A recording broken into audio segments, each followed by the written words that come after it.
প্রধানমন্ত্রীর ছবি বিকৃত করে সামাজিক মাধ্যমে পোস্ট করার অভিযোগ উঠল রানীগঞ্জের এক ব্যবসায়ীর বিরুদ্ধে। বিতর্কিত ছবি পোস্ট করেননি বলে দাবি অভিযুক্ত ব্যবসায়ীর। পুলিশ ও অভিযোগকারী সূত্রে জানা গেছে, আসানসোলের রানীগঞ্জের বাসিন্দা এক ব্যবসায়ীর বিরুদ্ধে রানীগঞ্জ থানায় অভিযোগ দায়ের হয়।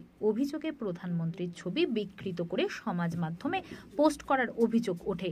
এই মর্মে গতকাল রাতে রানীগঞ্জ থানায় অভিযোগ দায়ের হয়েছে বলে জানিয়েছেন অভিযোগকারী।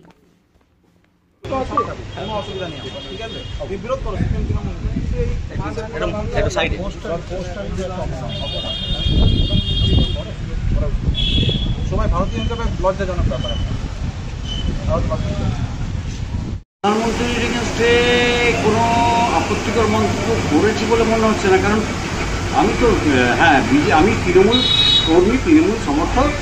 অনেক সময় বিজেপির এগেন্স্টে আমরা বলি, পোস্ট করি, কিন্তু প্রধানমন্ত্রীকে আমি এখনও সম্মান করব। প্রধানমন্ত্রীর পোস্ট সবার জন্য, প্রধানমন্ত্রী সবার, এতে কোনো রায় নেই প্রধানমন্ত্রীর।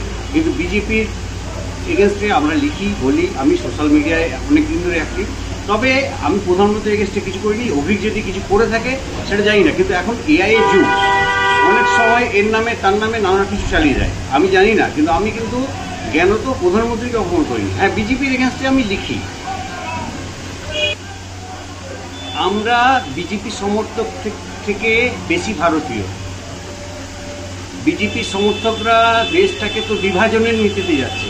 তৃণমূল বিভাজন করে না। তৃণমূলের কাছে হিন্দু, মুসলিম, বৌদ্ধ, শিখ, জৈন সবাই ভারতীয়।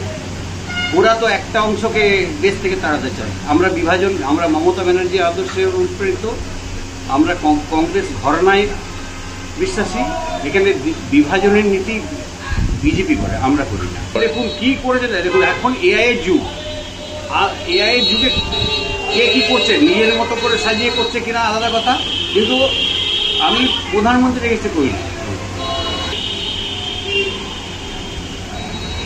আমার এগেন্স্টে একটা এরা কোনো কারণে ওই পলিটিক্যালি মোটিভেটেড, এটা পলিটিক্যালি রাজনৈতিকভাবে এটা কোনো কিছু করেছে, কেউ বলেনি কিছু।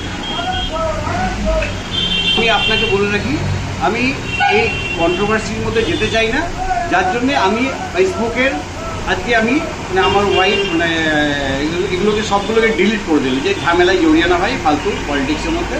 ওই জন্য আজকে আমি তাও ওটা আজকে সকালে আমার যাবতীয় ডিলিট করে দিয়েছি।